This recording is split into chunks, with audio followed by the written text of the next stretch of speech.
All right, so my favorite sport is baseball. My favorite team in the MLB is the Chicago White Sox. My challenge for this 2018 baseball season is to create a post-game recap of each and every White Sox game following their completion. So let's get started with game one. Opening day is now done. White Sox versus Royals. The White Sox pick up the win 14-7. James Shields gets the win and Danny Duffy gets the loss.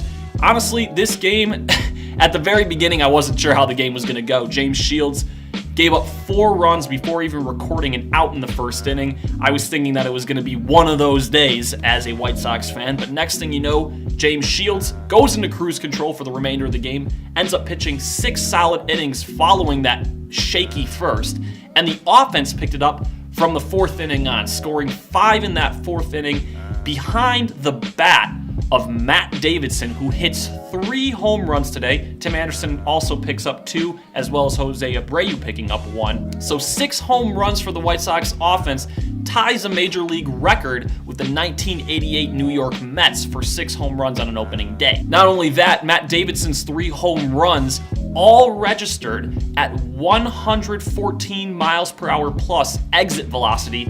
He is the first player to ever do that on an opening day game, hitting multiple home runs of 114 mile per hour plus exit velocity. He could be due for a big year. I also love seeing that never say die attitude. I mentioned it earlier. They were down 4-0 early. Rick Renteria has done something amazing with this White Sox team. Last season, despite what the numbers showed statistically, the White Sox were not a good team. It would show that they probably didn't have a fun and entertaining team to watch, but what Rick Renteria teaches to his players, his philosophy, is never say die.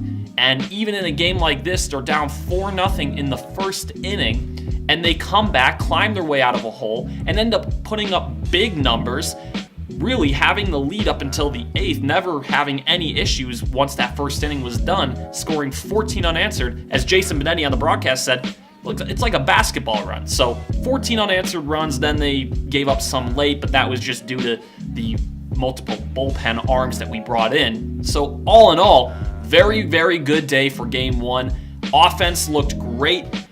Pitching looked solid for the middle innings, early and late, a little shaky, but obviously that's something that's going to be shored up as the season goes. Honestly, I really am excited for the rest of this season. I know it's only game one. It's far too early to tell what this team is capable of, but they have potential. There is a lot of potential on this roster, and even guys who aren't expected to be big-time players moving forward for this organization could have potentially big impacts this season and could make the White Sox a dark horse candidate for the wild card spot. But that is going to do it for game one. I'll be back here on Saturday for a recap of game two, once again against the Kansas City Royals. Thanks for watching.